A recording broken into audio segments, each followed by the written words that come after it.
What's up, everybody? I hope everyone is having a good weekend. Um, I didn't get on live yesterday, but making up for that today. This is gonna be a different type of video. I just really want to share my experience and really learn about y'all's experiences. Me. And so, with that being said, like just having a love for makeup, and I wanted to kind of find my way into creating a business around that. And so, I believe it was around 2015, 2016, I developed a lash business. And that was probably the first time that, I put myself out there as a business owner. And, I was fairly young. Like I said, I was in college. So, um, I'm gonna say, for me, how I define success, I definitely had success at it. But at the same time, I also learned a lot. That's probably where I've learned half of the lessons that I've taken with me along this journey of being a business owner. I definitely made a lot of mistakes, but I definitely learned a lot with that. And then um, in 2018, I decided to create my web design business. Now, when I started out with that, it was just me wanting to create websites because that was something that I was good at, and I saw the potential of how much money I can make. And so I'm being honest. This is me being transparent and being honest. When I started the business that I have today, the initial thing was how much money I can make off of it and how fast I can make money off of it. But over time, as I started getting clients and really started digging into the work, I really grew to build a passion for helping people build their businesses, because a lot of my clients that I got, they were people that were just starting their businesses.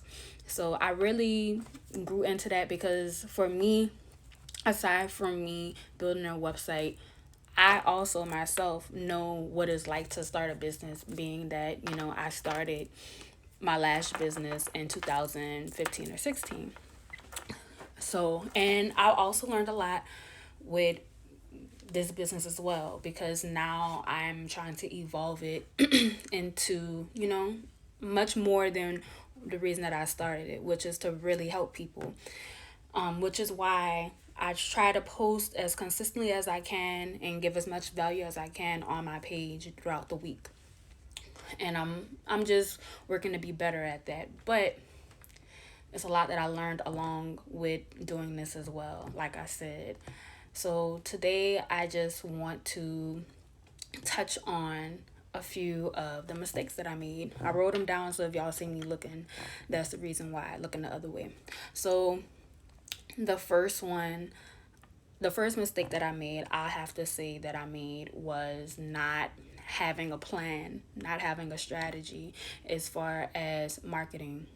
I just kind of went for it. I kind of just put it out there on my Facebook or whatever, like, hey, this is what I'm doing. And I was just posting on my regular personal Facebook page, and also just regularly posting on my personal Instagram page.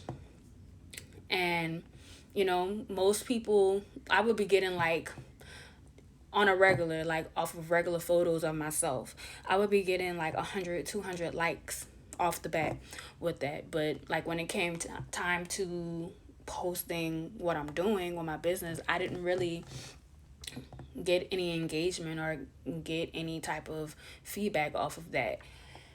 Reason being is because the people that were following me, these aren't people that are really business minded or entrepreneurs. Like, these are my family and friends. It's the people that I went to school with. So people that I met, at parties and stuff like that. So they're not really interested in what I have to do. So that was the first one. Of course, I had to find other ways, which Sometime this week I'll do another video on how I made my first $1,000 as a business owner. I think that would be a really good topic to talk about. But that was definitely a mistake that I made. Now I know better. Um, Number two is, and it kind of ties in with number one. Number two is not having systems and workflows. And, just kind of learning as I go and, just winging it. I didn't know that that was necessary, but let me tell you, it is definitely something that you would want to do if you're starting out creating a business. And reason being is, if you don't at least have these first two, it's just gonna be all over the place, and you're not gonna be consistent. Nothing's gonna be consistent as far as your cash flow and clients and stuff like that. Like, it's gonna feel like a hobby, and you go into it when you get all excited, when you come up with the idea of starting a business and what you want to do and stuff like that. Like, it's like your adrenaline is rushing through your body, and once you just kind of put it out there and see that you're not getting any feedback, it kind of discourages you. But that's definitely something that you would want to kind of put into place as soon as possible. So, number three is relying on family and friends for support. And it kind of ties into number one of what I touched on. So you probably hear this a lot, like if you hear other entrepreneurs talk about it. And I kind of want to touch on this, if you haven't. But, just if you have a great family, blessed, like you're blessed to have a great family, have a close family, and have a great set of friends. And it took time for me to realize this too, because I used to get mad over it. Like, well, I'm not going to say I used to get mad, but I used to feel some type of way. Like, it used to make me salty.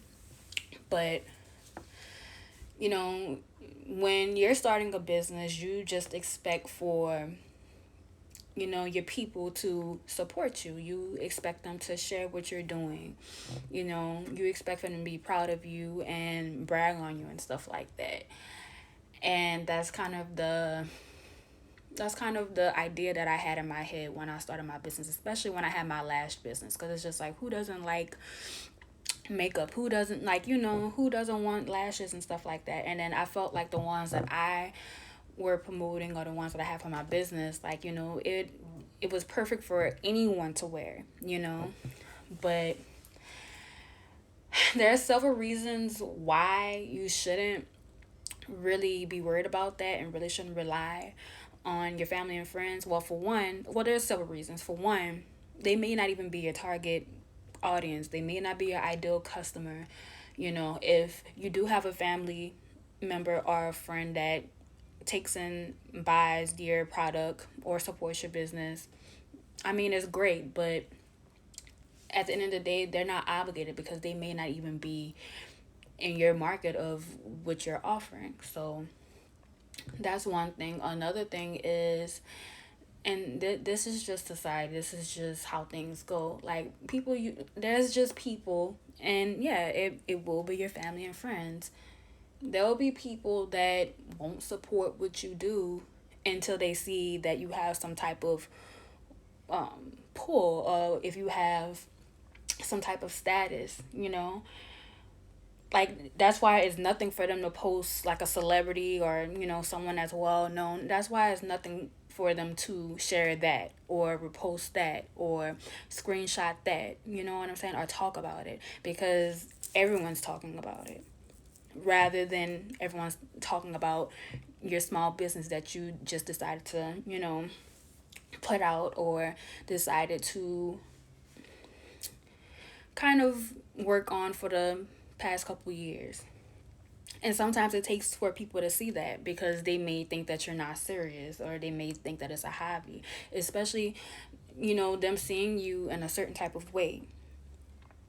They're not used to seeing you in the aspect of being a business owner. They may just see you as, oh, baby girl, like, she used to like to play with dolls and shit like that. I don't mean to curse, but they may just look at you like that. So you have to put in the work. And I'm not saying doing it for them, but just doing it for yourself and doing it for your business. That over time you will be successful, and they'll see that. And trust and believe, they're gonna be like, oh yeah, that's my sis, that's yada yada yada.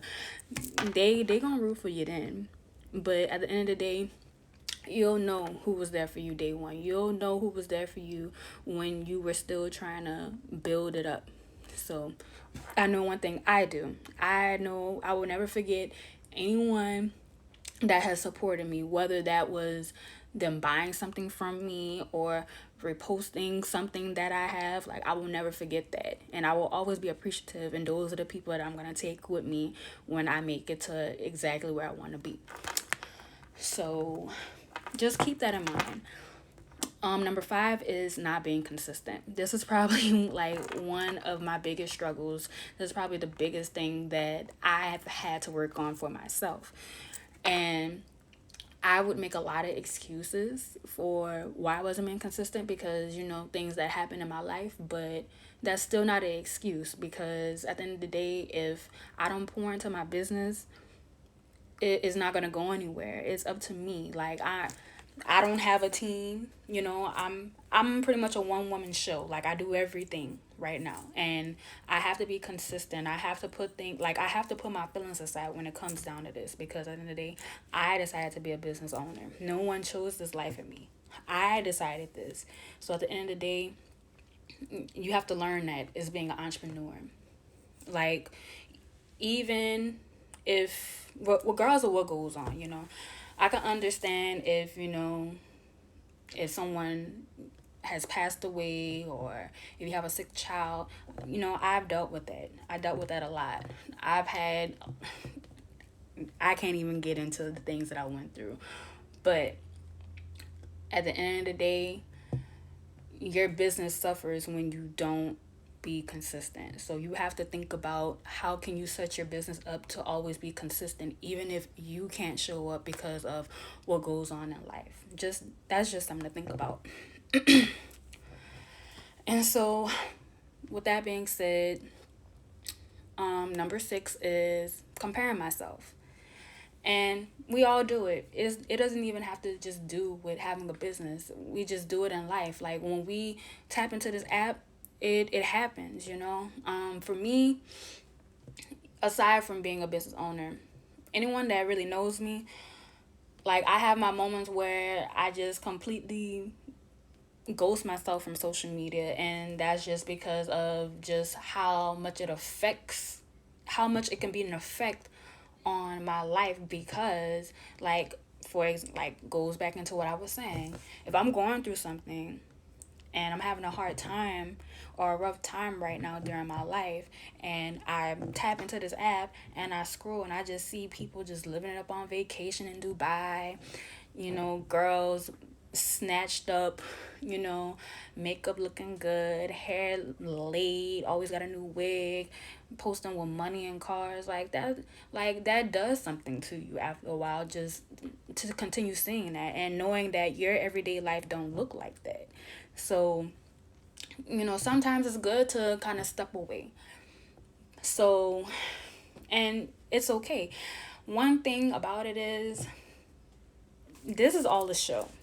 Like, this is all, like, everything that we see on social media, it's not real.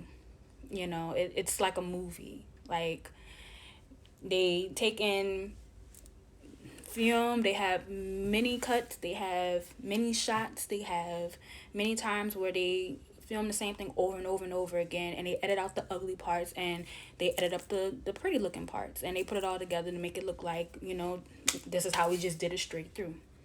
That's not true. And so you need to think about that. Like, no one's going to put out there about their downfalls. Like, who wants to do that? So you have to remember that this is all an illusion. This is all a painted up picture of what people want us to see. People only show what they want you to see, So just keep that in mind.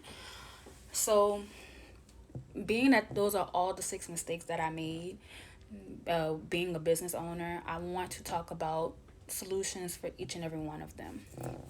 So, as far as having a strategy, especially with marketing, um, I have a free digital marketing template. It's going to be in the link in my bio, depending on which platform you're watching this from, or it will be in the description because this will also be on YouTube as well. So yeah, I have a free digital marketing template that helps you build a strategy to be able to market for your business. So it will either be in a link in my bio if you're on Instagram, or it will be in the description below if you're on YouTube. Um, so yeah, it will be on my website as well, which is www.decidehustler with an a.com/blog. So yeah, I feel like that will really help you. It's free. It's beneficial. It kind of gives you an idea of what you need to focus on to be able to create a strategy. So that's something that I feel like can do justice, especially if you're starting out. Um, Not having systems and workflows. So this is something that, oh, before I even get into that, well, I'll touch on that once I get down to that mistake, because I completely forgot one of them. I completely missed out on it. Um, so number two is not having systems and workflows. So, yeah, like I said, and this was me. I mean, I just used to post stuff like I just was all over the place. I didn't have a plan. I just would post whatever would come to mind that I thought would sound good. Don't do that. Like, actually take the time to plan out the type of content that you want to put out for your audience. Like, don't just keep posting what you're selling, what you're selling, what you're selling. Don't just keep posting to sell, because people see right through that. And, it just screams that you're just trying to get a dollar. Everyone's not going to be that open to doing that. So you have to really nurture your audience. You have to nurture your followers to show them that it's not about just buying the product. It's about buying the value that it's going to bring to their life. So with that being said, for me, what has helped me out as far as the process of how I market and how I get clients, I recently just brought this software. You guys probably heard of it. It's called Honeybook. Um, they have a free trial for 7 days, I believe, and then they have plans depending on what you may need for your business. But when I tell you, since I have brought that system, it has completely changed the game. Like, I just feel like, why did I not get this sooner? Like, it just takes a lot of the legwork out of what I need to do for my business, and it I haven't even had it that long, and it has made a tremendous difference in how I can run my business. And I just know for the future, like, it, it's just gonna save so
A lot of mistakes during your business.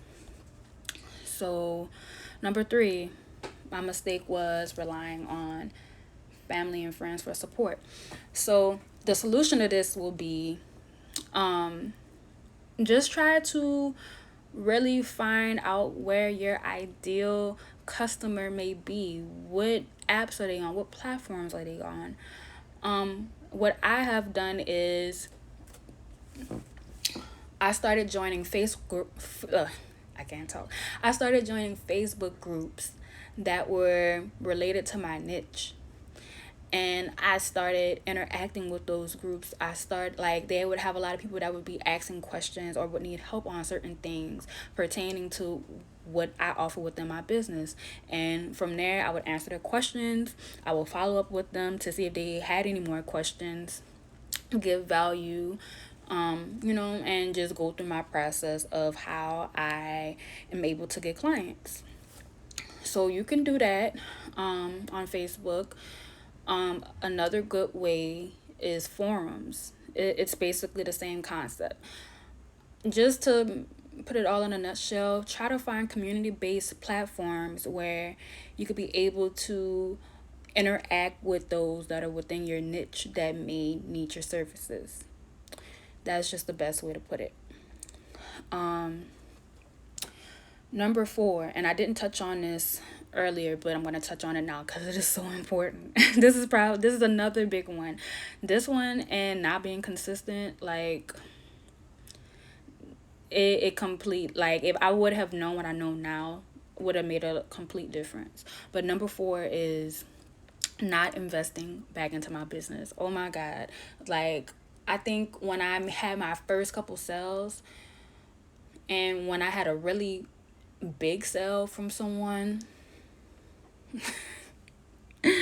long story short, all I'm gonna say is, where's that money now? Like, and at the end of the day, I was young, so I didn't know any better. I didn't have a mentor or anything like that to tell me any different. I had to learn these things for myself. I just spent the money, and I did not put it back into my business. I did not invest in myself to be able to grow my business. I didn't do that. And with my lash business, that's probably the reason why I no longer run that business, is because of the fact of, when I got that money, I spent it. I didn't put that money back into getting more lashes and getting more inventory and keeping up with my website. I didn't do that. So when I ran on hard times, I had to stop running that business. But a solution to that is, I can't really say, it just depends on how much money you make, but I would just say, just to be on the safe side, really try not to touch that money and really try to make that money work for you within your business. Like, have a goal. For me, well, I'm not going to even say for me because I'm trying to help you all, but definitely, and even if it's not investing back into the business, invest in yourself of how you can become better again. Like if you have a service-based business, invest in a course that's gonna help a way for you to earn more money. Invest in to hire someone to be able to take some work off, your daily to do. Because I'm not gonna sit here and say always invest back into inventory, because some months you'll have high months and some months you'll have low months, and you don't want to just have inventory just sitting there. Definitely invest into things that's gonna make your business grow, or that's gonna make things easier for you to run the business. I definitely learned that now. And let me tell you, and HoneyBook is one of the things that I've done. Like, man, I know it's up from here. It's definitely up from here.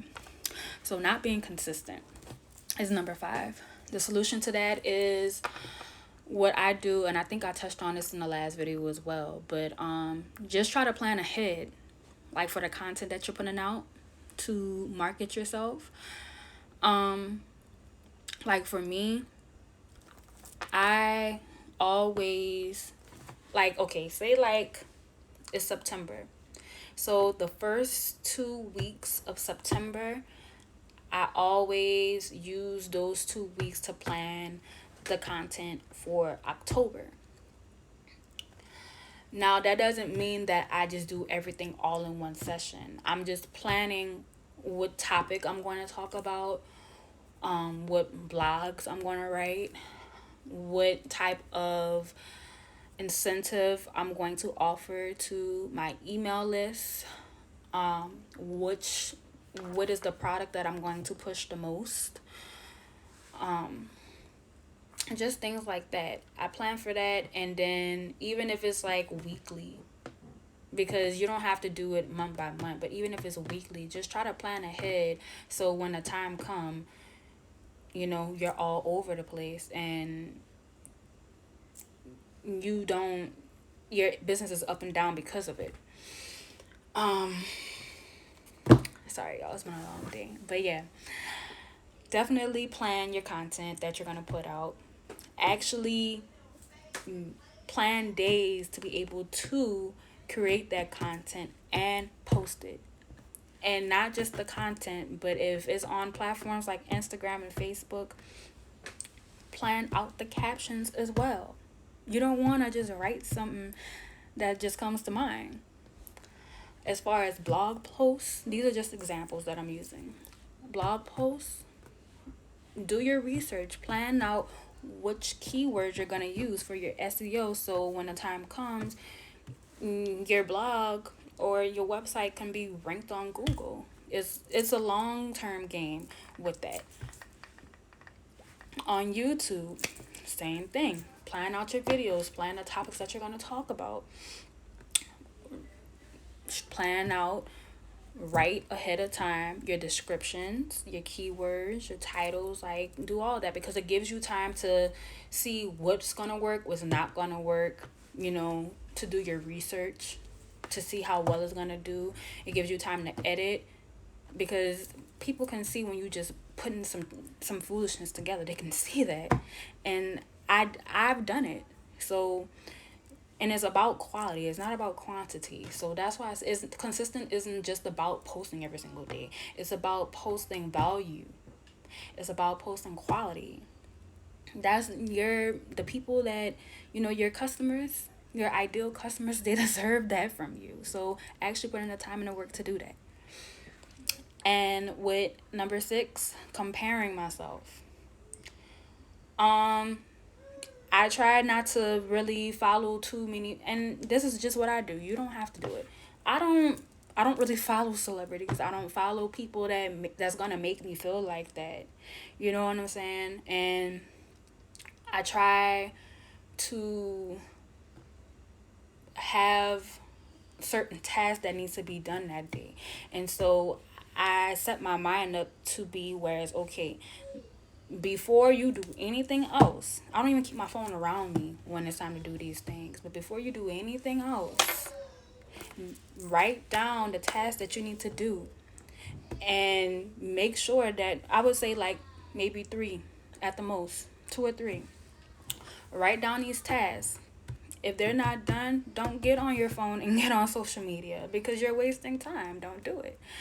So, and once you accomplish that, you can scroll and stuff like that. But even if you come across and feeling like, well, dang, like you start to feel yourself, compare yourself. It's just like, well, the bright side is I got this done today for my business, and you could just see the growth. So that's it for today. And I want to thank you all for tuning in. And if you have anything as a business owner, any mistakes that you've made, share them down below so we can talk about it. Let's start a conversation about it. Share the lessons that you have learned along your journey. So I want to thank you all for tuning in, and until next time.